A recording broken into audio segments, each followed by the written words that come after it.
안녕하십니까.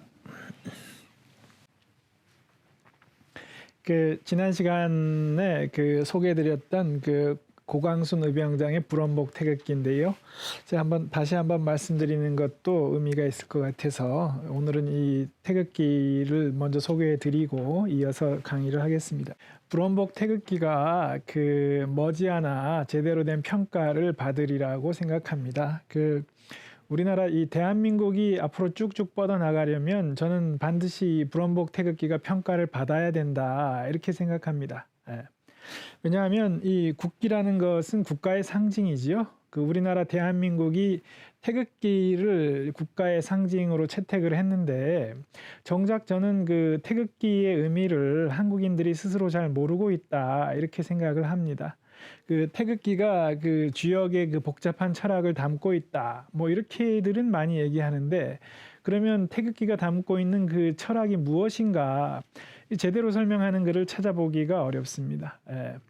우리 한국인들 스스로가 이 태극기를 든 사람이 한국인입니다. 기치죠. 제가 이 기치를 여러 번 말씀드렸는데 한국인이 태극기를 기치로 들었다는 것은 태극기가 의미하는 철학에 따라 살겠다는 선언입니다. 근데 정작 스스로가 한국인이 태극기의 철학을 알지 못하면 갈 길을 잃는 것이죠. 길을 잃고 헤맬 수밖에 없습니다. 그런데 이 불원복 태극기는 태극기의 철학이 무엇인지를 아주 명쾌하게 보여주고 있습니다. 머지않아 진리가 회복된다는 것이지요. 지금 당장은 그때그때는 상황이 암울해 보일 때가 있습니다. 지금처럼 코로나가 퍼져서 상황이 암울해 보일 때 있지요. 그렇지만 불원복 태극기는 말합니다. 이 어둠은 잠시일 뿐이다. 이 어둠은 지나갈 것이고 반드시 진리가 회복될 것이다. 광명이 회복될 것이다. 이렇게 말하고 있습니다. 우리 한국인들이 태극기를 기치로 선택했다는 것은 태극기의 철학, 제가 이 대대의 철학, 화이분류의 문화라는 것을 말씀드린 적이 있는데요. 일일이 지금 다 말씀드리기는 복잡해서 말씀드리지 않겠지만 태극기의 철학은 이제 철학으로는 대대의 철학이고 문화로는 화이분류의 문화인데 이 내용이 무엇인지 관심 있는 분들은 제가 유튜브에 동영상 강의 올린 게 있습니다. 강기진 태극기 이렇게 유튜브에서 검색해 보시면 나올 테니까 그 영상을 참조해 주시고요. 태극기의 철학, 불원복 이렇게 세 글자로 여기서는 말하고 있습니다. 무엇이냐? 진리가 회복된다는 것입니다. 사람은 약점이 많은 존재라 사람은 완벽하진 못합니다.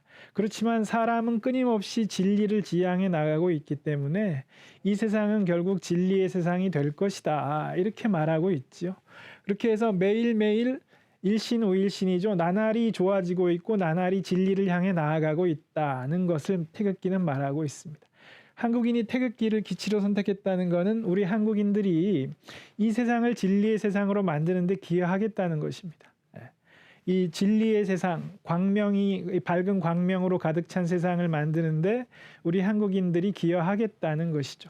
한반도의 진리를 확립할 것이고 아시아의 진리를 확립할 것이고 이 지구별의 진리를 확립하는데 우리가 기여하겠다. 우리는 태극기를 기치로 내걸고 살겠다는 것입니다.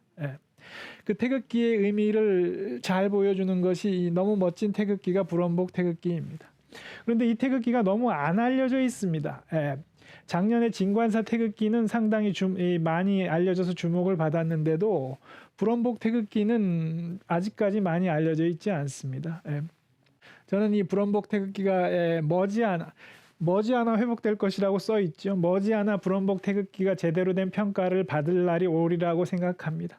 그리고 우리 유림들이 더 빨리 그날이 오도록 앞당기는데 기여해야 된다 이렇게 생각합니다. 그래서 방송 보시는 분들은 이런 멋진 태극기가 있다. 이 불원복 태극기가 우리 유림의 자부심을 상징하는 태극기다. 잊지 마시고 기억해 주셨으면 합니다.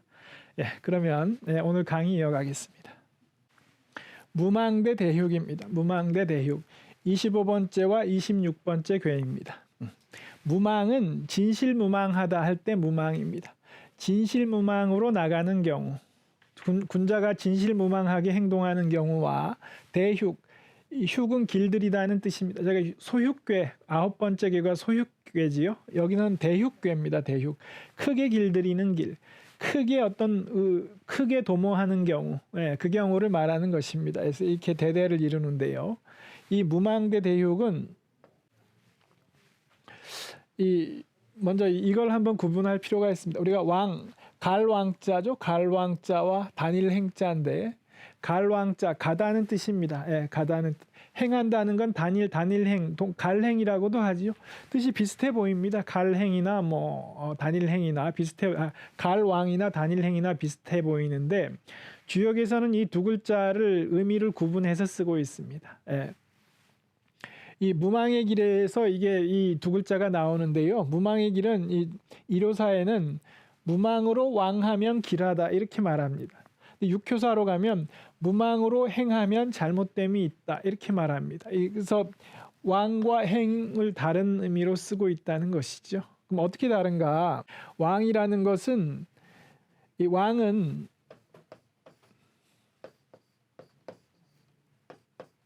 두 부분인데 이 주자인데 이 주자도 두 부분입니다. 그래서 이 윗부분은 이거는 발입니다. 발이고 밑에 임금왕자입니다. 임금왕자의 발, 우리 걸어다니는 발입니다. 그래서 왕이 걸어가는 것, 요거는 길입니다. 길. 왕이 길을 걸어간다는 뜻입니다. 이건 뭐냐 하면 왕은 쭉 곱게 나아가죠. 그래서 왕은 뭐냐면 나아가야 할 방향이 딱 정해져 있을 때 그 정해진 방향 그대로 나아가는 것이 왕입니다. 반면에 행은 무엇인가? 행의 갑골문을 보면 어떻게 생겼냐 하면 이렇게 생겼습니다. 사거리입니다. 사거리, 네거리가 변해서 이렇게 된 것이죠. 그래서 이 행은 뭐냐 하면 자기의 의지와 판단에 따라서 방향을 선택하며 나아가는 것입니다. 이 사거리에서 어느 쪽으로 가든 자기 마음대로 선택해서 간다는 것이죠. 방향이 정해져 있지 않다는 것입니다. 자기 판단에 따라 방향을 그때그때 상황에 따라 선택해서 가는 것이 행입니다. 그래서 다닌다는 것이 그런 뜻입니다. 다닌다라는 것이. 이 간다는 것은 무엇이냐면 정해진 방향 그대로 가는 것입니다. 자기가 선택해서 달리 갈 수 없고 한번 정해진 방향 그대로 가는 것이죠. 그래서 이 두 가지를 구분해서 쓰고 있다는 거, 이 두 가지를 염두에 두시면 이 무망의 길을 이해할 수 있습니다. 그리고 무망과 대유육은 그 취지를 잘 이해하셔야, 취지를 머릿속에 넣고 있어야 괴효사가 무슨 말을 하는지 알 수 있는데, 무망은 뭐냐 하면 진실무망이죠.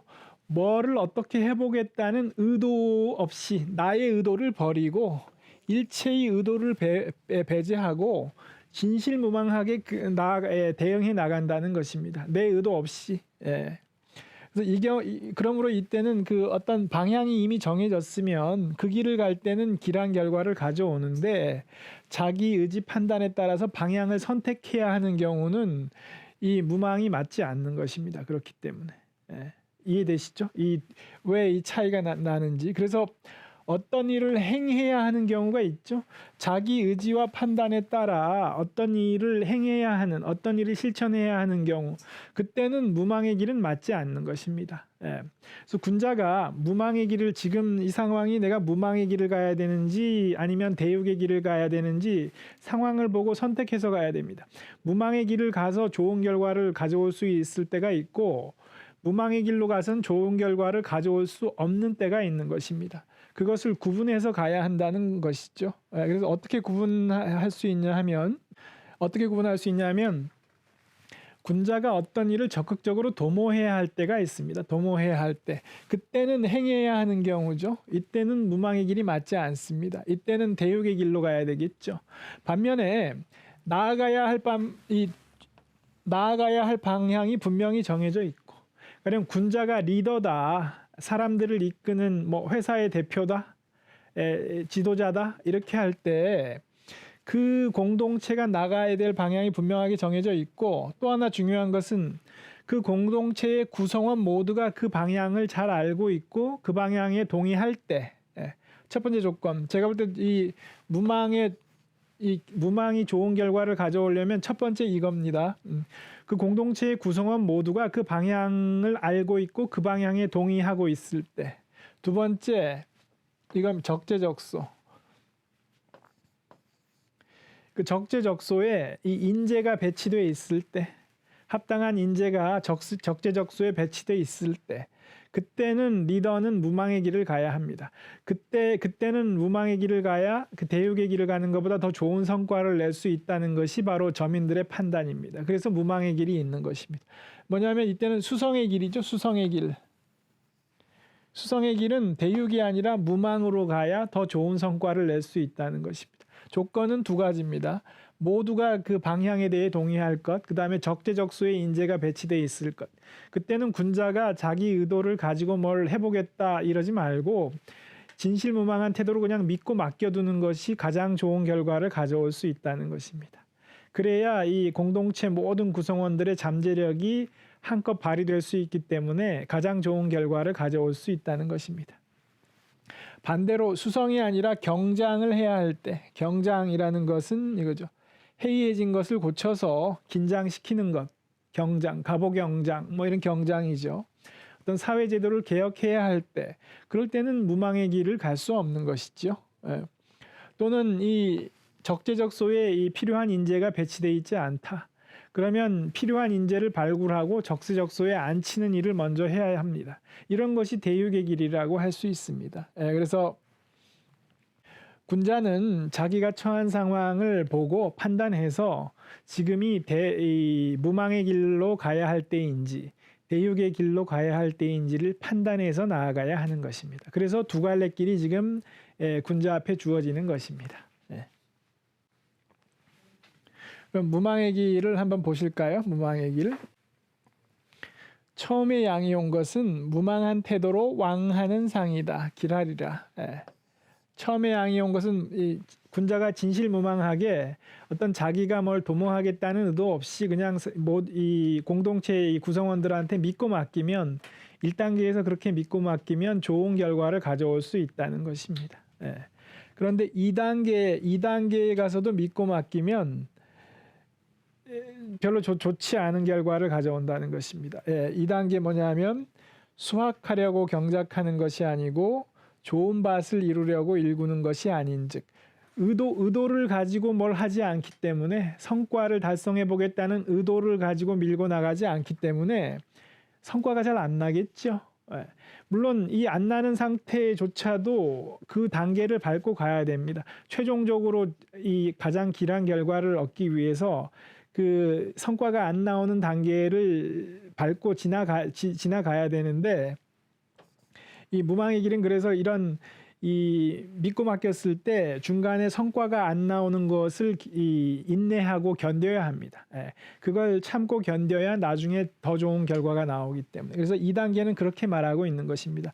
2단계에서는 성과가 잘 안 나올 텐데 그 성과가 잘 안 나올 때 조급증을 내지 말고 견뎌야 한다는 것입니다. 나중을 위해서 그렇게 말하고 있는 것입니다. 3단계에도 성과가 안 나옵니다. 3단계도 무망의 길을 갈 때는 3단계는 성과가 안 나올 뿐만 아니라 재앙이 벌어집니다. 재앙이. 뭐냐면 세 번째 의미온이 무망함이 재앙을 초래한다. 혹 소를 매두면 행인이 가져가 버리니 의빈들에게 재앙이 된다. 뭘 이 계획을 촘촘하게 치밀한 계획을 세워서 계획대로 해 이렇게 밀고 나가질 않고 되는 대로 일종의 자유방임을 한다는 것입니다. 그렇게 했더니 소를 매뒀더니 지나가는 행인들이 다 가져가 버려서 의빈들한테 재앙과 같은 상황이 벌어진다는 것입니다.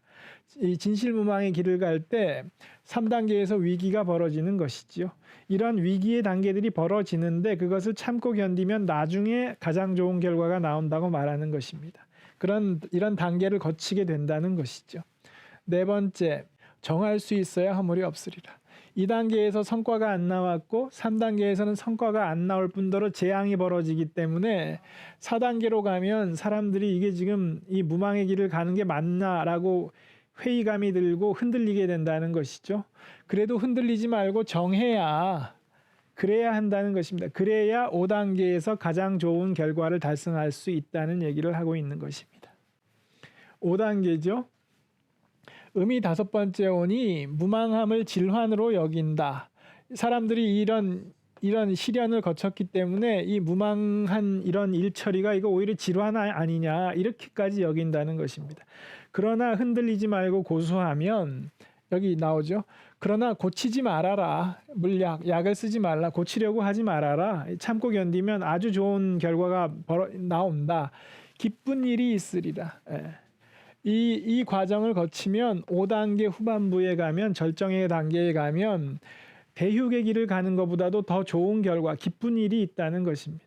왜 이런 과정을 거치느냐? 이렇게 이 진실무망하게 자유방임함으로써 공동체의 모든 잠재력을 끌어내기 때문에 이런 혼란을 거치지만 이때쯤 가면 아주 기쁜 결과가 있다는 것입니다. 무망의 길을 갈 때는 이런 리듬이 있다. 이렇게 얘기하고 있는 것입니다. 다만 이제 이 5단계가 절정이고 6단계까지 가면 과잉의 단계입니다. 과잉의 단계는 뭐냐 하면 이 5단계에서 성과가 나니까 무망을 적용하면 안 되는 데까지 적용한다는 것입니다. 뭐냐면 무망으로 행하는 상이다. 제가 말씀드렸죠. 행하는 것은 무망이 맞지 않죠. 그런데 무망이 성과가 아주 좋은 성과가 나니까 행해야 하는, 그러니까 어떤 의도를 갖고 도모해야 하는 이 치밀한 계획을 세우고 착실하게 밀고 나가야 되는 그런 길에까지도 무망의 그 도를 적용하면 그 잘못됨이 있다는 것입니다. 그러면 안 된다는 얘기를 하는 것입니다. 그래서 무망의 길, 으뜸으로 형통하리라 이렇게 말하고 있죠. 무망의 길은 이로운 것은 정하는 것이다. 중간에 이런 부작용을 빚기 때문에 정해야 한다. 힘든 상황이 펼쳐져도 포기하지 말고 정해야 한다는 것이죠. 그렇게 하면 으뜸으로 형통한 결과를 가져올 수 있다는 것이죠.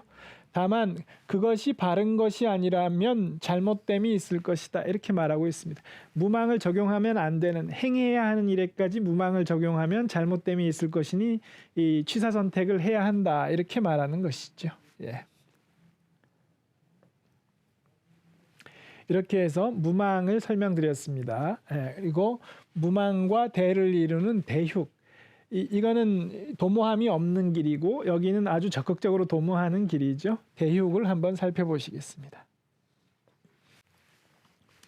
이 대육은 지금 26번째 교회인데 앞서 9번째 교회에 소육이 나왔었습니다. 그래서 소육과 대육을 여기가 소육이죠. 소육과 대육을 괴상으로 한번 비교해 보시면 재미가 있습니다. 이게 상을 본다는 것이죠. 괴상만으로 뜻을 짐작해 보는 것입니다. 소육의 길은 뭐냐 하면 작게 길들이는 길이죠. 작게 길들이는 길. 전반부에서는 건입니다. 건. 8궤의 건은 자기 주장을 강하게 밀고 나가는 것입니다. 그래서 소육의 길 전반부는 자기 주장을 강하게 밀고 나갑니다. 그리고 후반부는 뭐냐 하면 이 8궤의 소는 유연한 대응입니다. 유연한 대응. 그래서 소육의 길을 괴상으로 보면 작게 길들이는 길은 전반부에선 자기 뜻을 강하게 밀고 나가고 이게 이 음효가 반발입니다. 반발이 생기면 그 반발에 유연하게 대응하는 것이 소육의 길입니다. 상으로만 보면 그렇습니다. 그리고 대육의 길은 상으로만 보면 뭐냐 하면 전반부는 자기 주장을 강하게 자기의 의도를 강하게 밀고 나가는 건 동일합니다. 후반부가 되면 손이 아니라 간입니다. 간은 지난 시간에 나왔는데 이 간의 물상은 산입니다. 산처럼 굳게 버티고 서서 흔들리지 않고 자기 뜻을 고수하는 것입니다. 그게 간입니다. 뭐냐면 대육은 자기 뜻을 강하게 밀고 나가되 반발이 생기면 그 반발에 유연하게 대응하지 않고 산처럼 굳게 흔들리지 않고 반발에 대해서도 흔들리지 않고 밀고 나간다는 것입니다. 이렇게 이 괴상의 차이를 보면 소육의 길은 이 반발이 생겼을 때 타협을 합니다. 근데 대육의 길은 반발이 생겼을 때 타협을 하지 않을 것이라는 게 짐작이 되시죠? 이런 식으로 괴상이 그 어떤 괴의 취지를 전달하고 있는 것입니다. 이런 괴상의 차이를 염두에 두고 소육의 그 괴요사를 한번 보시겠습니다. 처음에 양이 온 것은 위태로움이 있으리라. 이로운 것은 적절할 때 그치는 것이다. 예. 여기 이게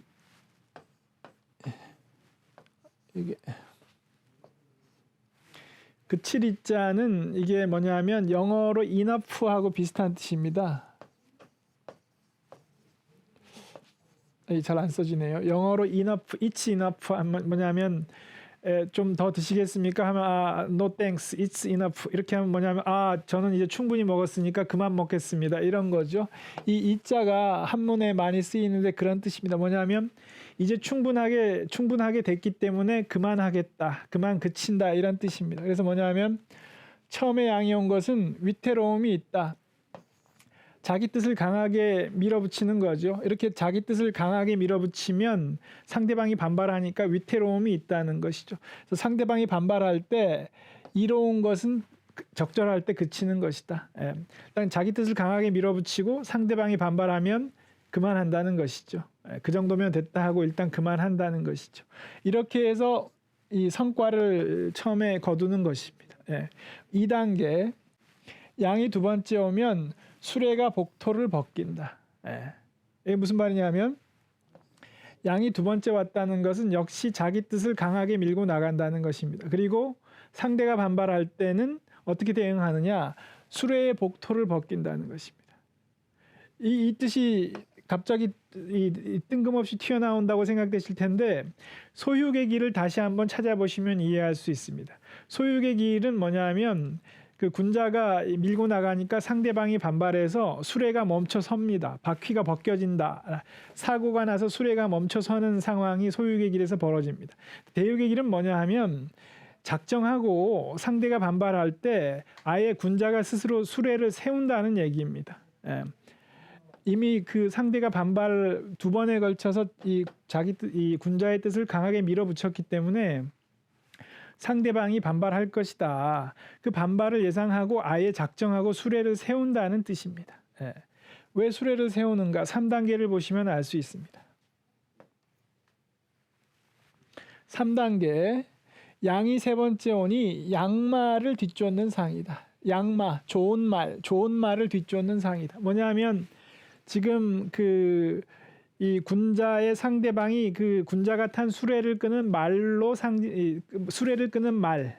말로 상징되고 있는 것입니다. 근데 군자가 이제 수레를 끌라고 이 군자가 계속 밀어붙이니까 그 말이 반발한다는 것이죠. 근데 2단계에서 그렇게 말이 반발할 때 소유계의 길에서는 그 말을 달래기 위해서 군자가 말과 타협합니다. 근데 대유계 길에서는 뭐냐 하면 아예 반발을 예상하고 수레를 세워버립니다. 수레를 세우고 그 반발하는 말을 더 이상 안 쓰겠다. 그리고 더 좋은 말을 쫓아서 말을 잡으러 간다는 얘기입니다. 이 중에 야생마 중에 좋은 말을 잡아서 수레를 끌게 한다는 것이죠.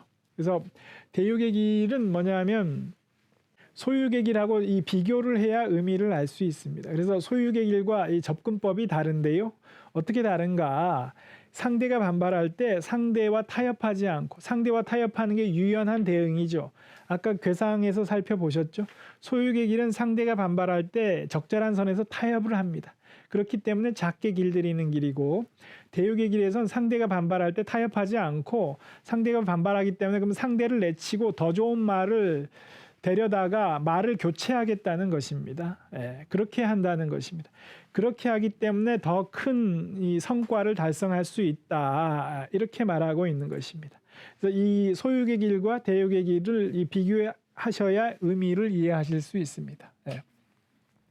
그런데 이번 시간에 그 무망과 대육을 한꺼번에 다 해보려고 했는데요. 시간이 벌써 다 됐네요. 그래서 끝마치지 못하고 대육의 길은 다음 시간으로 돌려서 다음 시간에 이어서 살펴보도록 하겠습니다. 오늘은 여기까지 하겠습니다. 감사합니다.